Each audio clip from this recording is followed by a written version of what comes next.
tudo bem com vocês? Pessoal, meu nome é Josanete Molina. Hoje estamos aqui novamente com mais um episódio do Total Cash. Hoje estamos trazendo uma empresária de sucesso que empreendeu há 30 anos e se aposentou, o qual era o seu objetivo e meta. Vamos falar com ela, que eu já bati um papo antes aqui, super gostei, Alice Nacal. Boa Tudo bem, Alice? tarde, tudo ótimo, obrigado pelo convite e será um prazer imenso poder compartilhar as minhas histórias. A Alice, ela foi mãe, empresária, empreendedora e sempre conciliou tudo isso. E ela e o esposo dela construíram a marca, né, que todo mundo conhece, a Yacal, que era macro, que ela vai falar um pouquinho dessas mudanças para a gente. Alice, como foi a sua trajetória? Como você começou a empreender? Então, nós começamos com a empresa com o nome de SOS Informática, isso há 36 anos atrás. Então, somos dois cofundadores, eu e o meu ex-marido. E o sonho era poder, através do SOS, que é socorrer, né, socorrer os técnicos, o pessoal na área de informática, porque Cuiabá era muito carente de produtos de informática de ponta, de tecnologia. Então as pessoas tinham que ir para São Paulo comprar, não existia nada online na época. E com isso montamos a SS Informática, trazendo produtos de ponta para computadores e na área de tecnologia mesmo, tecnologia final para o usuário. E com isso, nós trabalhamos por um bom tempo com o nome SOS Informática, inclusive concursos. Depois de um certo tempo, nós ampliamos esse nome e mudamos para Macroinformática. A macroinformática, ela atendia toda a região, estado de Mato Grosso, Rondônia, levando também a área de computadores e suprimentos.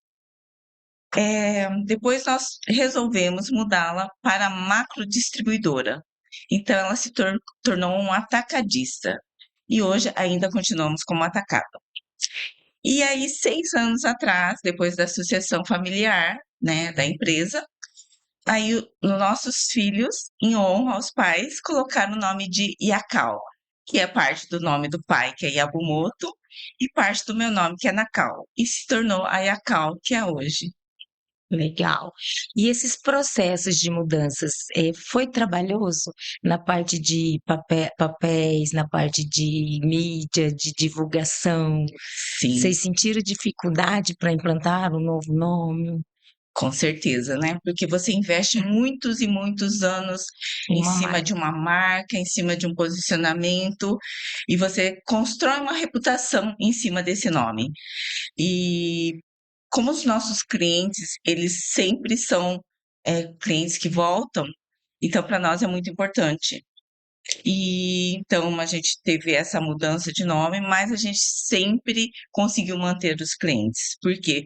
Porque o nosso lema é: nenhum cliente vai ficar sem receber a mercadoria. Então a gente sempre manteve isso como propósito da empresa, o cliente comprar, ele receber o mais rápido possível e produtos bons com preço justo. Tá. E esse processo de empreender para a mulher sempre é mais difícil, né? Porque tem que conciliar casa, marido, filhos. Como foi esse processo para a senhora? Nossa, foi uma loucura, para falar a verdade, né? Porque quando você tá no processo, no olho do furacão, você não sabe, realmente o que está acontecendo, como se estivesse olhando de fora. Então, quando você está inserida, você tem todas as funções. Então, tem a função da empresária, tem a função da esposa, tem a função da mãe, tem a função da filha, e tudo isso a gente consegue administrar, eh, porque você tem vários propósitos, né? Isso faz com que você mantenha, você não desespere, você não desista, você não desanime. Então, é muito interessante, porque quando você é jovem, no caso eu tinha 22 anos de idade, então ele não parecia ser um desafio tão grande, entendeu? talvez hoje, se eu fosse recomeçar sabendo das dificuldades que eu teria, eu não recomeçaria. Mas na época foi uma maravilha, porque você não tem experiência, você não sabe o que está por vir. As dificuldades, por exemplo, de planos econômicos, né, dificuldades de fornecedores que quebram, te largam na mão, dificuldades com clientes que também entram em falência e te dão calote. Então, como a gente só tem a vontade, né, muita força de vontade, então você vai encarando isso no seu dia a dia e as coisas vão acontecendo, vão fluindo e você vai crescendo no seu dia a dia. Eu acho que vale a pena empreender, apesar de Então, já deu para ver esse espírito empreendedor. Ele é mais da sua parte ou do seu esposo? da parte dele. Dele. Sim, Porque empreender é diferente de ser empresário. sim, Empreender é aquela pessoa que vê no futuro, que sonha, que vai atrás, que busca, que sabe que pode, né? E então, e vocês têm, porque eu falo macro ainda, não sei ainda no caso. Aí a Cal é uma empresa que todos sim, conhecem, que passou por vários processos, inclusive na pandemia, parte de ir para as redes sociais. correto. Como foi isso para vocês? Então, Posso pedir só uma pausinha? Por Só um favor. minutinho. pode falar.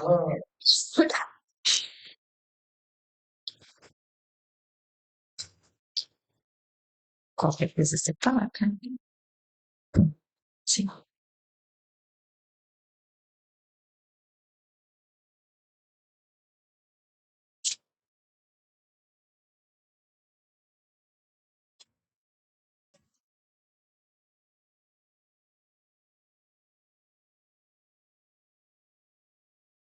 Então, recapitulando, Você quer falar da pandemia, da fase da pandemia? Como foi essa era Mas, digital? então, na pandemia eu já estava aposentada. Já? Já. Foi bem logo antes da pandemia que eu fui aposentada pelos meus filhos, e eles que tocaram a fase da pandemia. Ah, Foi em 2000, né? 2000, Isso. A nossa sucessão foi em 1999. 99. E como foi esse processo de sucessão? Então, os meus filhos, o mais velho, ele já tinha 10 anos de empresa. Já trabalhava com você? Trabalhava com a gente. E o mais novo, 8 anos. Então, eu acredito, no nosso caso, especificamente, a sucessão, ela ocorreu de forma lenta, gradativa, no dia a dia, não foi uma coisa imposta, sabe? Eles foram vivendo, né, o momento, cada momento. Então, eles passaram por crise, por dificuldades com a gente. Então, quando chegou o momento, não foi uma ruptura, não foi algo muito complicado na cabeça deles, porque desde pequeno eles sabiam que teria esse momento.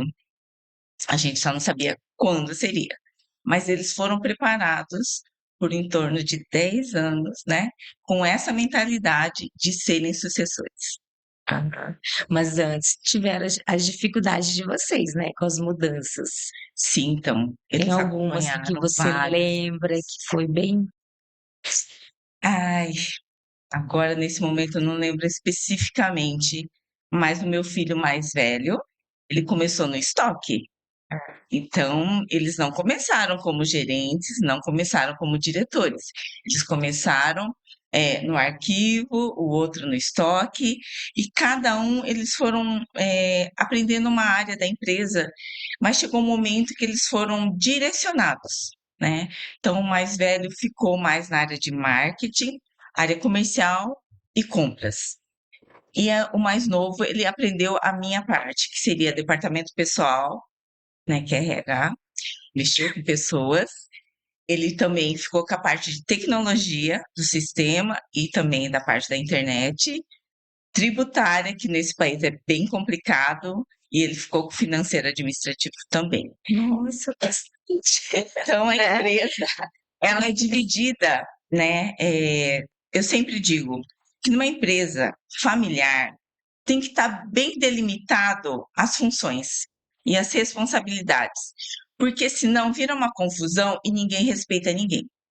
Então, se a pessoa souber claramente o seu papel dentro de uma empresa, e não querer ultrapassar o limite do outro, funciona tranquilamente. E sempre foi assim na nossa empresa. E por que que existe um diretor-presidente numa empresa? Diretor-presidente é porque ele vai dar sempre a palavra final, gente. Ele está para isso. Mesmo que toda a diretoria e a gerência for contra, a palavra final sempre é do diretor-presidente, do CEO. Porque ele que tem que assumir a responsabilidade pelo sucesso e pelo fracasso.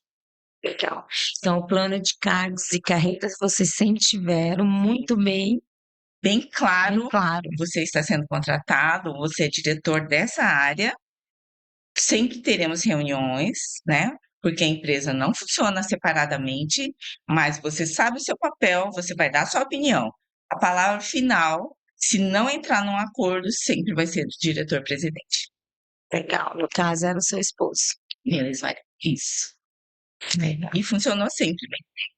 E sempre souberam separar casa com serviço normal. Sim, é porque Porque você. existe muito isso, né, gente? Então, você leva para casa, não tem como você falar, a partir desse momento, 18 horas da tarde, agora entra o modo marido e mulher, pai e mãe. Não, não dá, porque tem pendências a serem resolvidas. Então, a gente vai discutindo no carro, à noite um deles tem um insight, por que amanhã a gente não discute sobre isso? O que você acha sobre isso? Mas eu, por exemplo, como diretora financeira, eu opinava mais na minha área, certo? E se ele não aceitasse, a gente fazia um teste. E aí a gente entrava no modo teste, e se não funcionasse, ele teria que voltar atrás e a gente repensaria. Porque eu acho que numa empresa não existe certo ou errado, não existe fórmula pronta. O que tem é testar, validar. Não funcionou, você muda rapidamente. Então, a capacidade da mudança é muito rápido, de acordo com a validação, isso que faz com que ela sobreviva. Então, mas quem é tão flexível assim? Se você for inflexível, sua empresa vai, infelizmente, sofrer. Então, quanto mais rápido nas decisões e mais rápido na mudança, eu acho que é a fórmula do sucesso do empreendedorismo no Brasil. Legal, legal. E essa questão de a parte financeira é um desafio, né? Para mim, o que faz uma empresa ter sucesso? Além, claro, de todas as áreas estarem funcionando de forma equilibrada, para mim, né, que eu era diretora financeira, administrativa e contábil, é que a empresa sempre esteja vendo a real margem de lucro. Então, se você não sabe precificar seu produto, infelizmente, você vai trabalhar no vermelho.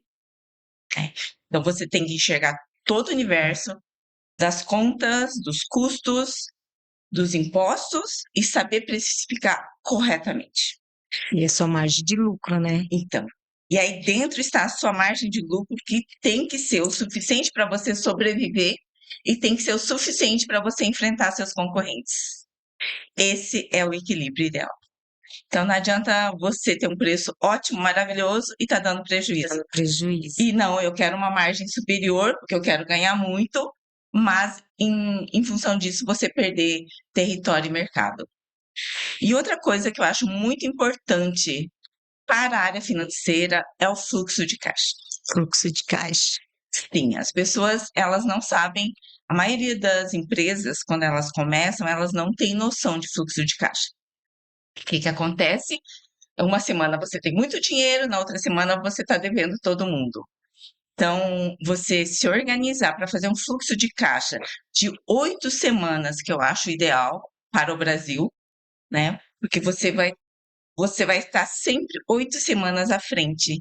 Então, você sabe que dia que vai faltar dinheiro, no dia da sua folha de pagamento, como vai estar seu dinheiro, seu caixa, se você vai ter condições, e você já pode ir adiantando todos esses BOs financeiros que você pode ter lá na frente.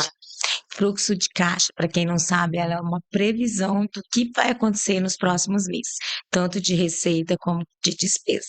Por exemplo, tem muitas empresas que Natal racha de vender dinheiro. aquele mês, janeiro é zerado. Então você tem que ter uma capacidade, você tem que ter uma visão de que naquele mês você vai ter para pagar as contas de janeiro, que não vai ter receita, né? É a mesma coisa da pessoa física, ela É. recebe 13º, torra, chega janeiro, fevereiro, cheio de conta, IPVA, IPTU, escola, matrícula, material, e ela não se provisionou. E na empresa não é diferente. Mesmas coisas com as férias, né? A pessoa pega férias, sabe que vai ficar um mês sem receber salário e detona. Ela vai receber dali 60 dias. E vocês trabalham com muitos produtos. Sim. Como é isso? Administrar cada um, precificação de cada um. Então, Você conseguia chegar nesse número? nós chegamos a ter 50 mil itens no estoque. 50 mil SKUs cadastrados. Imagina Produtos diferentes, tá, pessoal? isso. Produtos diferentes. Diferentes de cor, diferentes de tamanho, tinha 250 modelos de mouse, 200 modelos de teclado, 50 modelos de HD, tudo, gente, era muito. E o que que acontece? É muito mais difícil você controlar a demanda, né? Então, o pessoal de compras sofre muito mais. Você ter esse monte de pool de oferta é bom para o cliente, porque ele tem muitas opções de escolha. Mas para a gente comprar era essa dificuldade. Então, você adivinhar o que que o cliente ia gostar. Então, administrar também o estoque, né? Você tem uma prateleira só de teclado, uma prateleira só de mouse, e aí você controlar o que está saindo, o que está saindo. Tá. Como que era isso? O controle de estoque, Olha, gente. É, como que é? É você ter muitas fileiras, muitos boxes, muitas caixinhas, e você não pode trocar, né? Porque uma configuração, um endereço errado, e você mandar um produto de 110 por 220, qualquer itemzinho, detalhezinho errado, o cliente vai devolver. E, ou seja, você fez uma venda saudável, e se essa mercadoria voltar para o seu estoque, já passou a ser prejuízo para você. Prejuízo, por quê? Porque você tem que bancar com toda a logística e você não vai receber essa venda. Então, você tirou nota, o vendedor recebeu a comissão, aí depois de tudo você vai ter o retrabalho, pagar o frete da devolução, né? Porque se você tem e-commerce, você sabe, você vendeu errado, o cliente quer devolver, você tem que pagar o frete reverso. E Então, depois para voltar. para mandar de novo. Então, são dois prejuízos. Você tem que se tornar a comissão do vendedor, que você já pagou antecipadamente para ele, né? Você já tirou a nota, você pagou os impostos, e aí a nota fiscal de devolução às vezes foi no outro mês. Então, você antecipou o imposto para depois recuperar aquele imposto. Ah, Então, você imagina o retrabalho e essa cadeia essa logística da devolução é um prejuízo enorme no Brasil. nunca tinha analisado por esse lado. Mas eu imagino que não deve ser fácil, né? O e-commerce para o consumidor final, ele é um custo altíssimo no Brasil, porque você tem aqueles 7 dias que você recebe e você tem o prazo para devolução, Ah, entendeu? E aí você pede para eles mandarem o frete reverso, aí você vai no correio, aí você despacha, aí você espera 30 dias ele receber no estoque dele, depois gerar o crédito para você, ou estornar seu cartão, né? Então, gente, imagina quantas pessoas estão envolvidas nisso aí. e vocês conseguiram montar alguma estratégia para estar diminuindo isso? Porque acontecer vai acontecer, Sim, não vai tem como, acontecer. né? A primeira coisa que a gente fala para o e-commerce é um SKU perfeito. SKU é onde está toda a descrição do produto. Às vezes você acha que aquela linha não é importante e justo ali, aquela descrição que faz a diferença do produto, para que o cliente não compre errado. Então, SKU perfeito, foto, gente, não é só copiar e colar, porque o mesmo produto ele pode ter 3, 4 fotos diferentes, né? Uma configuração de um HD diferente. Então, você põe uma foto falando que tem um acessório, o cliente recebe sem um acessório. Então, isso também é importante. Um bom vendedor que saiba orientar seu cliente também, tirar a dúvida do cliente, porque nosso produto é atacado. Então, os clientes vão ligar para os consultores, porque ele vai comprar em quantidade, ele vai entregar para o cliente final dele. Então, também não pode ter esse erro. Então, são vários momentos que são importantes nessa venda. Nessa venda, né? É que tem muito empresário que não é empreendedor, né? Diferente. E você vê que tem que viver isso, né? Você tem que se entregar e querer muito. Tem que, porque são 1 milhão de detalhes para uma venda sair bem, perfeita. Perfeito. Mas nisso tudo, como que é a sua vida familiar? Como que era? Então, Você como mulher sim, conseguia agora a cuidar? Alice como pessoa É, física. A gente tem uma rotina, né, de trabalho, mas a gente consegue conciliar, levar filho para a escola, acompanhar a escola, levar em cursos extracurriculares, judô, karatê. A gente foi tentando colocar o máximo possível de atividades extras para ver o dom deles também, né? Porque se você não testa e valida, você nunca vai saber se ele tem dom musical, se ele tem dom para dança, esporte. esportes, alguma coisa mais oriental, línguas. Eh, então, isso é importante para os pais. Só que outra coisa que eu acho muito importante é, se a criança não se adaptou, não gostou, não ficar insistindo, porque isso pode traumatizar a criança. Traumatizar, né? Pode. E no seu processo de desligamento, como você me disse, e pessoal ali, que você tinha um propósito, Sim. Quando eu estava com mais ou menos 35 anos de idade, né, eu já tinha bastante, 12, 14 anos de empreendedorismo. O que que eu senti? Que eu não conseguiria ficar 50 anos nessa loucura, porque empreender no Brasil é muito complicado, porque as regras mudam sempre, a parte tributária muda muito e a parte econômica é sempre altos e baixos. Então eu falei, eu acho que eu quero aposentar cedo, então eu vou fazer disso o meu propósito.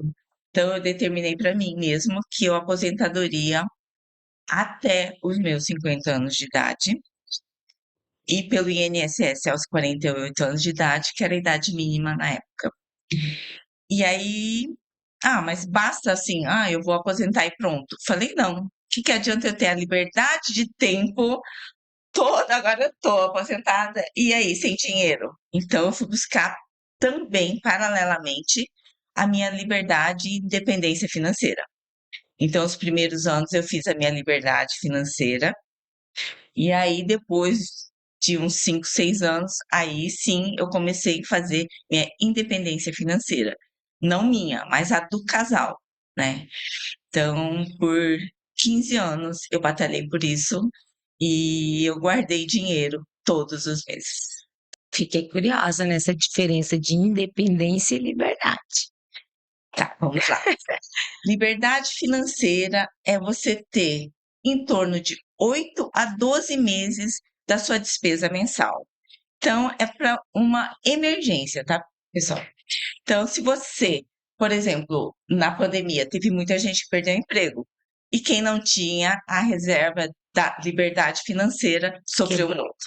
Fechou, fechou? Fechou. Quem não Agora, tinha caixa na pandemia, isso. Sempre a gente fala entre 8 a 12 meses. É essa sua. E a liberdade, por que esse nome liberdade? É liberdade de você poder escolher onde trabalhar, com quem trabalhar e quando trabalhar. Eu acho que esse é o primeiro passo. Depois vem a independência, gente. Independência financeira é muito mais amplo. É você poder falar, eu vou ficar 1 ano sem trabalhar ou nunca mais trabalhar.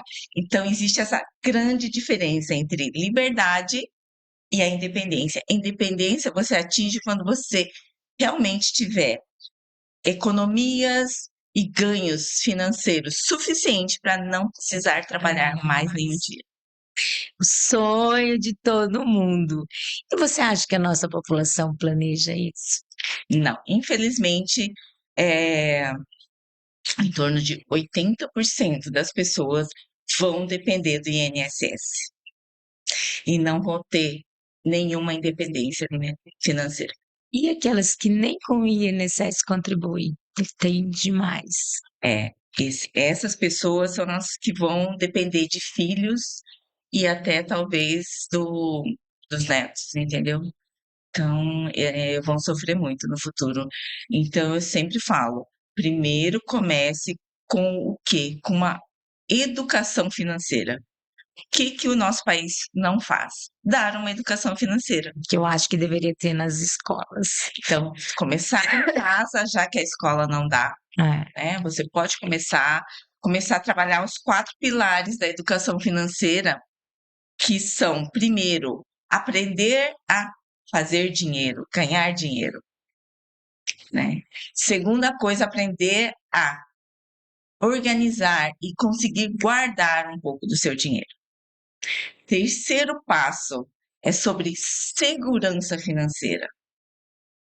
Muita gente perde com pirâmide, então, num casamento perde tudo. Então, aprender a fazer essa segurança, blindagem.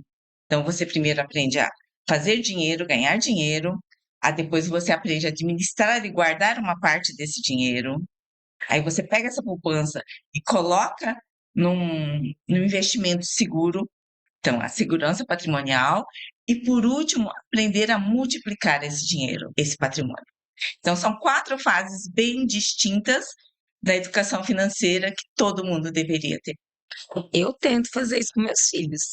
Eles têm mesada, eles têm uma listinha de obrigações dentro de casa e a mesada.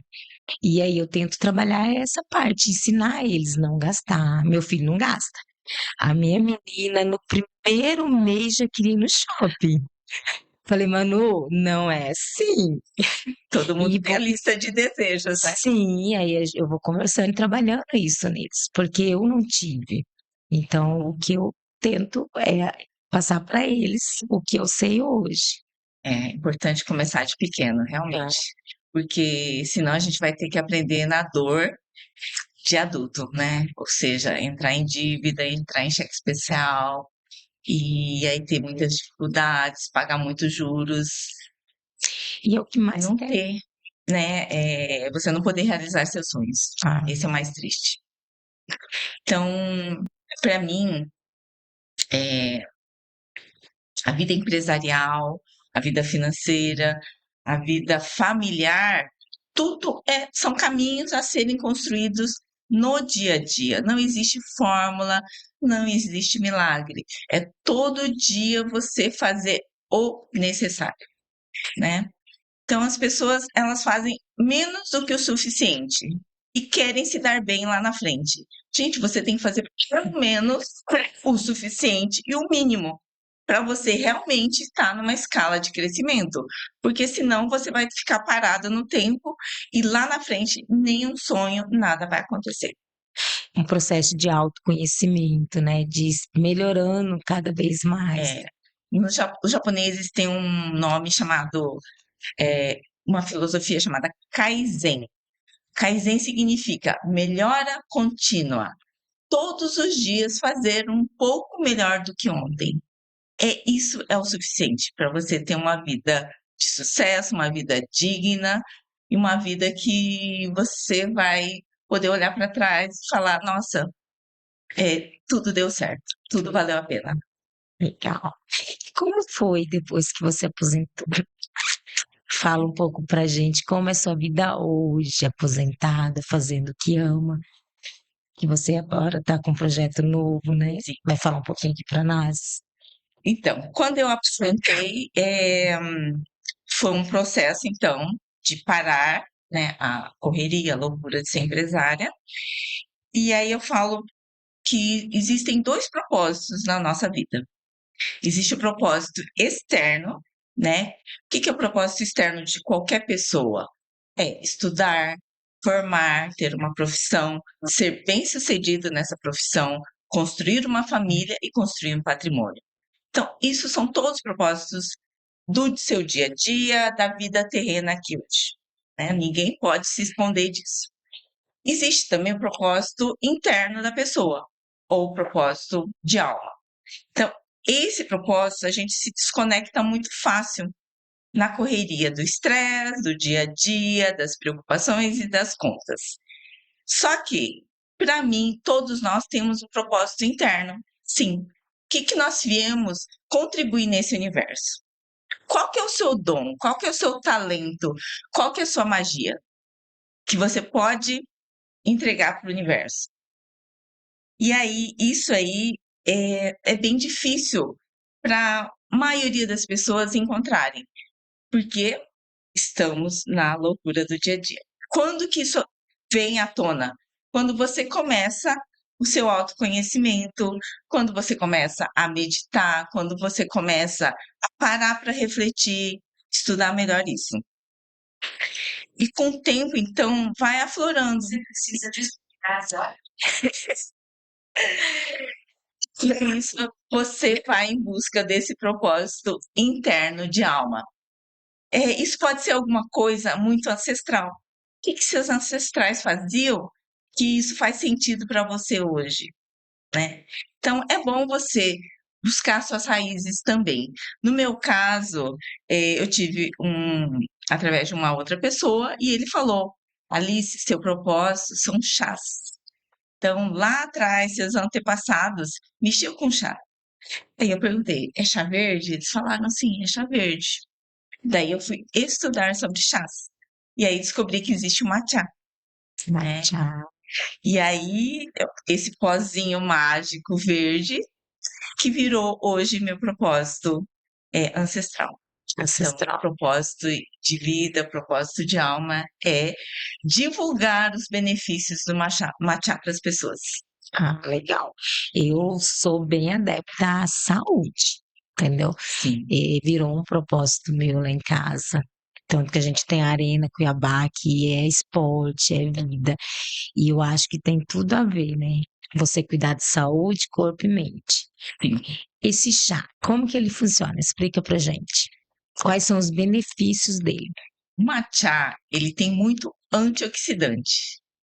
E como o antioxidante ele serve para eliminar células ruins, né? Certo? Não deixa que o corpo vá se deteriorando. Então, ele é muito importante. E ele tem 130 vezes mais antioxidante do que o chá verde. Então, o matcha é o chá verde pulverizado. Então, quando você infusiona um chá verde, ele também tem antioxidantes. Só que como ele entra num processo muito mais purificado, muito mais concentrado, o matcha tem 130 vezes mais antioxidante que um simples chá verde. Então, só por aí já vale a pena. Outra coisa, as pessoas são muito viciadas no café, né? Então, o que o café faz? Ele te dá um up de energia, aí dura por 2 horas, aí cai, aí você toma outra xícara, porque você precisa da cafeína. E o que acontece comigo particularmente? Eu tomei muito café quando eu era bancária e trabalhava em escritório. E isso me fazia muito mal. Me deu gastrite, me dava falta de ar, palpitação e, gente, me deixava muito elétrica. Só que depois vinha a fadiga. E eu falei, eu acho que é o café que tá me fazendo mal. Então, 30 anos atrás, eu tirei o café e eu comecei a tomar o chá. Tirou totalmente, não Totalmente, toma hoje. 30 anos, nem descafeinado. E aí, quando o matcha entrou na minha vida, eu descobri que o matcha tem cafeína, mas por causa da teanina, ela segura o efeito colateral do café. Então, ela dá um pico não tão rápido e não tão alto como o café. Ela dá um pico de energia, ela mantém por 4 a 6 horas e depois ela cai. Então, eu não tenho a parte negativa do café. Então, meu organismo se adaptou totalmente ao matcha. Se eu te falar de uma experiência que eu tive recente com café, eu tomo café, tomava demais, dia todo. Aí eu assisti num podcast que fala sobre o sono, ele falando que o café, ele age no cérebro até 6 horas depois de consumir. Aí o que que acontecia? Eu deito para dormir, eu apago. Só que 4 horas da tarde, mas vinha um cansaço psicológico, psicológico, sabe? A gente, mas não tá normal. Aí nesse podcast ela falou que às vezes você até apaga, mas o seu cérebro não entra em sono profundo. Entendi. Então você não descansa. Ele tá em alerta ainda. Exatamente. não deu outra. Só que eu não tirei totalmente. Eu tirei Ainda da não. tarde. Tirei Entendi. do período da tarde. Sim. Aí veio o cansaço, porque ele era minha energia, entendeu? Aí eu dava sono, fiquei sonolenta, minha energia baixou, tô precisando de algo para substituir, eu Então, o já matcha vai ser quero. perfeito. E o matcha age em outras frentes também. Ele é um detox para o fígado natural. Ele também ajuda no cognitivo das pessoas, para que as pessoas a longo prazo tenham menos chance de ter Alzheimer ou então Parkinson, sabe? Demência também. Então, ele age, nos riscos cardíacos. Então, ele é um super alimento. Super alimento. Então, os japoneses, eh, E qual que é a origem dele? então, começou na China, o chá verde, a Camellia sinensis, e aí os monges zen budistas, há 1000 anos atrás, mais ou menos, eles tinham contato com os chineses. Então, o budismo japonês ia para a China para aprender. Então, como existia essa coligação, aí os japoneses chegaram lá, os monges viram que os monges chineses não dormiam, não ficavam cansados, e aí o segredo era o chá verde e o matcha. Daí eles resolveram levar para o Japão. Então a origem é realmente chinesa, só que hoje quem detém a melhor tecnologia, né, são os japoneses em relação ao matcha. O melhor matcha do mundo são os japoneses. E você, com esse propósito, aposentada, e como empreendedora, como é que você está divulgando e trabalhando o matcha Então, para contribuir com a saúde das pessoas? hoje eu faço eventos, né, ou na minha casa, particulares, para os amigos, conhecidos, ou eventos externos. E, por exemplo, eu já fiz também até em São Paulo, na Matcha Minka, que é uma loja especializada em matcha, e eles me convidaram para dar palestra e uma matcha, o produto chama-se Matcha Experience.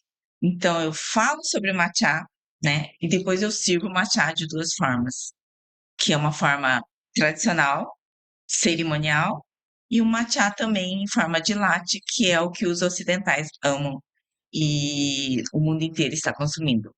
Então, o meu intuito é levar a, a mágica, a medicina do matcha e do chá verde para as pessoas através dessa conscientização, através de uma palestra, através de uma experiência, através de um podcast, através também de bate-papo, conversas, né, e eventos. Ah, Então, dessa forma, eu tento divulgar, mas não é uma forma comercial, é, por atacado, entendeu? entendi, É através de um por um que eu vou levando essa experiência. entendi. Sem pressa, sem estresse, Sim, sem dor de gente. cabeça. Hoje eu estava pensando sobre isso. Então, para que que eu aposentei? Para não entrar no estresse, voltar a ter uma agenda lotada. Então, hoje eu coloco no máximo 2 coisas de manhã, 2 à tarde e às vezes uma à noite. Então, a minha agenda, o máximo que cabe são 5 coisas por dia. É manter o corpo físico, então eu tenho personal, eu mantenho as minhas meditações, eu faço num centro, mas também faço em casa, uma alimentação o máximo saudável possível. Eu evito comer carne vermelha, né? A carne de porco eu já tirei 100% há 6 anos. E a carne vermelha eu tenho controlado há 1 ano e meio já também. Então, eu tento manter meu corpo energético o mais forte, intenso e saudável possível. Por quê? Porque a doença ela vem primeiro do emocional, do mental e por último o corpo físico. E quando ele se instala no corpo físico, é, é muito demorado para você curar. Então, o Pranic Healing que eu pratico, né, que é a cura pela energia, Pranic significa energia, a Healing é a cura, existe no mundo inteiro e a gente tenta fazer com que haja uma prevenção. Então, antes que a doença se instale, você sempre mantém seu corpo energético estável, cada vez mais forte e intenso. Né? Então, E eu vejo, Alice, que o mundo ele está indo mais para essa esse lado da saúde. Agora nós temos a saúde integrativa, eles estão estudando mais o corpo, a parte de atividade física, e esse chá é perfeito, né, encaixa em tudo. Eu acho que como eu falo algo que integra, né? Espiritualidade, integra saúde, bem-estar, e falo também sobre cultura japonesa. Então, a minha vida hoje é essa integração que faz parte de mim, entendeu? Entendi. E como é levar esse chá para as pessoas? Você acha que eles não entendem, têm resistência ou todos entendem? Porque você fala de uma forma muito Sim, com é. autoridade, né? As pessoas que têm, não gostam do matcha, falam, ah, matcha é muito ruim, é porque tiveram uma experiência com matcha de nível que a gente fala culinário. Então, o matcha de nível culinário, ele não serve para ser bebido de uma forma somente com água, da forma cerimonial, porque ele é muito amargo, é impossível tomar. Então, ai, não, eu tomei um matcha em algum lugar e era ruim. Não é ruim, tá, gente? O matcha ele possui de grau cerimonial de primeira qualidade, principalmente o japonês tem muito umami, então ele é muito adocicado. Ele não tem esse ranço que as pessoas ficam do matcha, essa memória ruim, né? Então, o que que eu faço? Eu levo as pessoas para tomar um bom matcha, né, ou nos eventos na minha casa, para terem uma ótima experiência e a partir daí se tornarem matchazeiros, né, tea lovers, matcha lovers, e possam também ajudar a divulgar para outras pessoas. Legal. Então, seu propósito é com a saúde, né? Com a saúde e também levar essa ancestralidade através do chá, né? Manter essa eh, tradição japonesa do chá para as pessoas. Legal. Então, não ficar só no Japão, conseguir divulgar em vários lugares também. E quando você saiu da empresa, você conseguiu se desligar totalmente? Não, existe uma culpa que vem nos primeiros meses de você ter a agenda vazia. Como que pode eu estou aqui e hoje eu não tenho nada para fazer? Eu posso acordar a hora que eu quero, eu posso malhar a hora que eu quero, eu não tem ninguém me ligando, ninguém pedindo nada para mim. É como se você se tornasse uma pessoa inútil, entendeu? E aquele tempo que você não está fazendo nada, você estivesse desperdiçando ou jogando ele fora. Então, existe realmente um processo para você sair dessa culpa e aí você ter outras atividades que fazem parte da sua saúde mental, e aí você vai introduzindo, né, uma meditação, uma oração, e você vai buscando coisas que te fazem bem. É, porque hoje a gente vive numa rotina da hora que acorda, à hora que vai dormir, né? Eu sou muito de rotina, agenda, tal hora é história, história. E eu imagino que não deve ser fácil. Você, de repente, não ter nada para fazer, né? Então, por isso que muitas pessoas que se aposentam sem planejamento e sem um segundo nível de propósito, elas entram muito em depressão. Né? Então, por quê? Porque os japoneses, eles têm pouca depressão, porque eles têm o Ikigai. O que que é Ikigai? É o propósito que te faz acordar todos os dias. Entendeu? Então, não é um propósito de dinheiro, não é um propósito só de ajuda a terceiros. Ele é um misto, é um conjunto. É o que você fala, nossa, vamos embora, vamos acordar hoje, que eu tenho que fazer isso. Então, é uma coisa muito particular. Pode ser cuidar de plantas, pode ser cuidar de horta, pode ser varrer o quintal. O japonês, eu fui no Japão várias vezes já, né? E o que que você vê nos parques? Que só trabalham pessoas de 70 anos ou mais nos parques, varrendo os parques, limpando os parques. Então, isso para eles é um ikigai, É um propósito. é um propósito. Por quê? Porque se eu ficar em casa, eu não exercito. E se eu tô lá, eu tô exercitando. Se eu fico em casa, eu não converso com ninguém. Se eu tô lá no trabalho, eu tô conversando com pessoas que passam, né, que te cumprimentam, colegas de trabalho. E outra coisa, se você fica dentro de casa, sua mente também começa a evoluir. Se eu tô na rua, eu vejo mais coisas, eu, eu vejo um outro universo, que não é só a minha casa.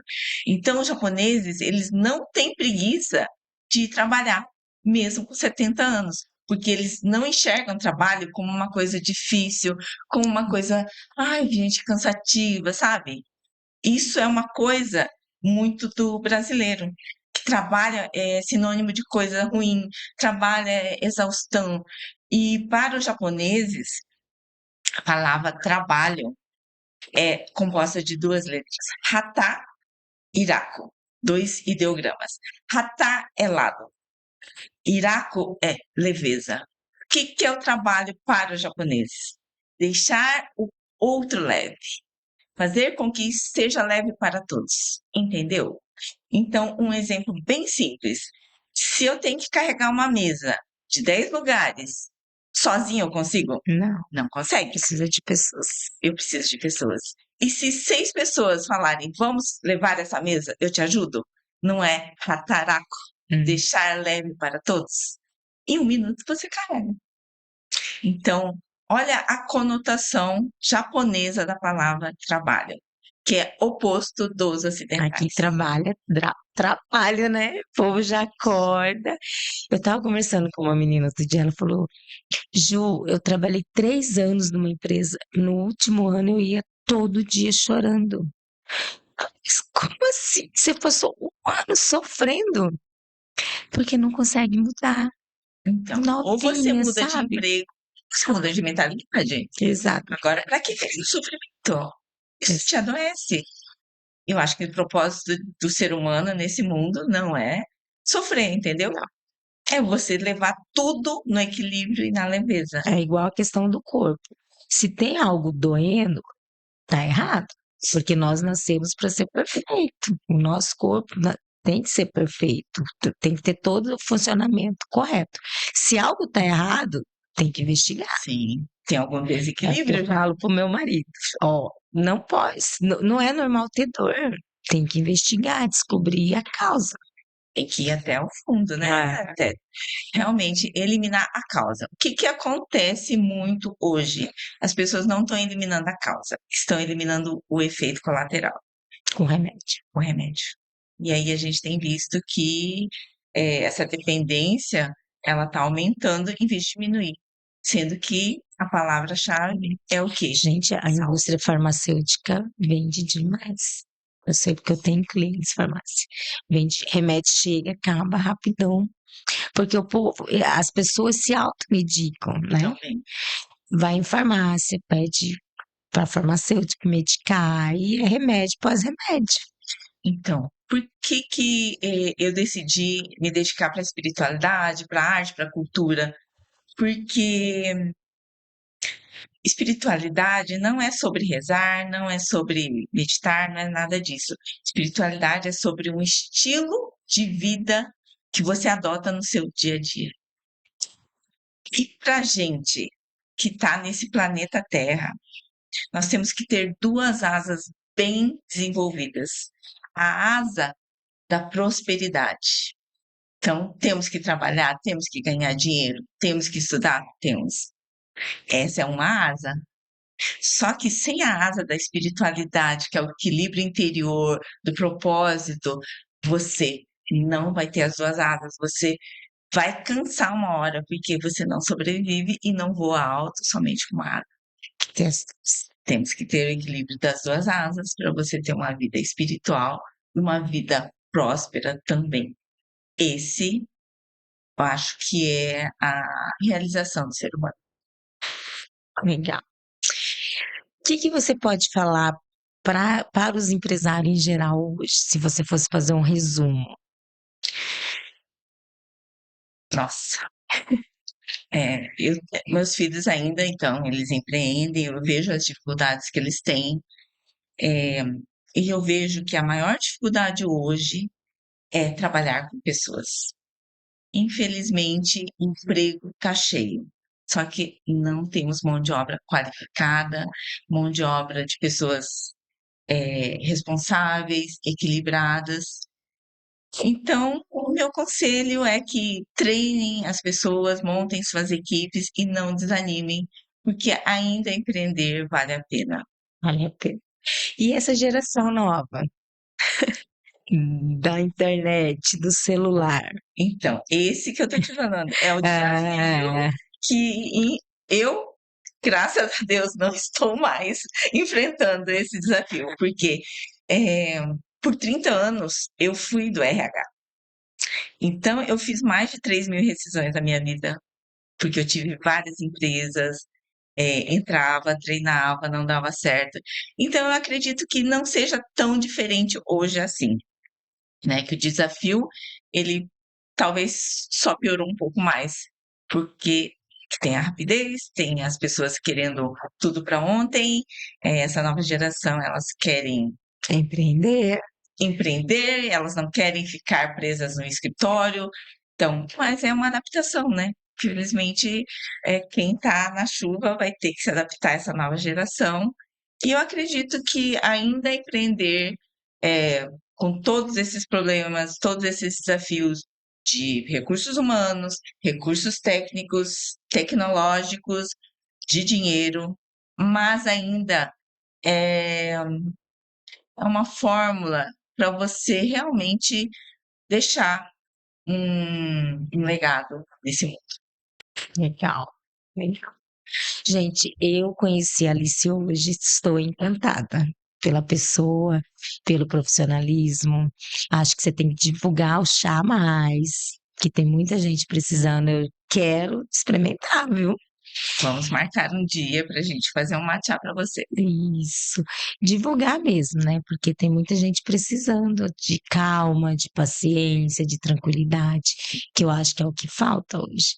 As pessoas não veem mais a semana passar. Quando viu, já foi, de tanta coisa que faz. E às vezes tira o foco do mais importante, né? Que é sua casa, seus filhos, sua família. As pessoas têm que entender o que que é importante. O que que as pessoas fazem hoje? Elas ficam na, tampando os buracos das emergências que acontecem na vida, né? E com isso, eternamente você vai estar fazendo isso. Só que se você parar, planejar e se organizar, você se antecipa. Então, uma vida organizada vai ter menos emergências. Isso. E para começar a organizar tudo isso, para quem está começando, qual que é a primeira dica? Eu acho que elas têm que fazer um plano, né, do que onde elas querem chegar, como elas querem chegar, o que que faz sentido na vida delas. Porque, igual eu tive um mentor e ele falou para mim, para as pessoas serem sucesso, elas têm que ter um futuro fechado. Fechado em que sentido? Fechado em evitar tentações, fechado em evitar você desviar do caminho, entendeu? Então, se isso não faz sentido para o seu propósito, você não pega. Se isso não faz sentido para a sua meta, você não vai, porque senão você vai estar cumprindo a meta dos outros. Então, nesse sentido, você ter um futuro fechado, eu acho que te ajuda a chegar mais fácil no seu gol. Seu objetivo, né? Estamos aqui já indo para os finalmente. Tem mais alguma coisa que a senhora queira falar, acrescentar, que você acha importante? Eu tenho o meu mestre, né? Ele fala assim: o ser humano ele sempre tem que estar no caminho do meio. O que que significa caminho do meio? Que você nunca pode estar 100% nas bordas, no excesso e nem na falta, porque o excesso vai te causar muito mal e a falta você não vai chegar a lugar nenhum. Então, sempre pense: eu estou no caminho do meio? Isso aqui é confortável para mim? Porque a partir do momento que aquilo não é confortável, igual você falou da menina que ia chorando trabalhar todo dia, aquilo não é o caminho do meio. Então você está no caminho errado. É, refazer a rota, recomeçar se for Recalcular necessário a rota e sempre, não desistir, né? não desistir. Para os japoneses, os caminhos, né, que existem, o caminho da flor, o caminho do chá, tudo que é do caminho é uma coisa que é a longo prazo. Então, para os japoneses, existe toda uma filosofia, o aprendizado. Então, você vai ver uma meta para dali 10, 15, 20 anos. E os ocidentais não entram, já querem saber. Semana que vem eu já vou estar apto, daqui 1 ano eu já vou estar formado, daqui 2 anos eu vou estar ganhando dinheiro. Então, é um tipo de pensamento totalmente oposto. Então, por isso que os japoneses eles têm mais paciência do que os ocidentais. Paciência. Isso é raro hoje, né? Pessoal, nós estamos encerrando por aqui. Foi um prazer tê-la aqui, Alice. Adorei Obrigada. o papo. Fiquei com vontade de perguntar muito mais coisa. De repente, um outro podcast depois. O arroba dela vai estar aí para quem quiser, né? Conhecê-la, saber mais um pouquinho do Machado, o estilo de vida dela, que é uma empreendedora que foi fundadora da Riacal, uma empresa de sucesso gigante em Cuiabá, né? Atende Mato Grosso todo. Sim. Com certeza, muito a aprender com ela. Obrigada por estar aqui. Pude compartilhar uma parte da minha experiência. Espero poder inspirar algumas pessoas a não desistirem, continuarem no caminho, procurar sua independência financeira, porque eu acho muito importante. E por que que eu escolhi aposentar cedo, né? Porque existe um triângulo, né, entre tempo, dinheiro e disposição, que seria saúde. Então, quando você é muito novo, você tem muito tempo, muita disposição e zero dinheiro. Quando você está na idade adulta, dos 40, você tem disposição, bastante estresse, você tem pouquíssimo raro tempo e você ainda está ganhando dinheiro. Então, não é o momento certo para você usufruir da vida.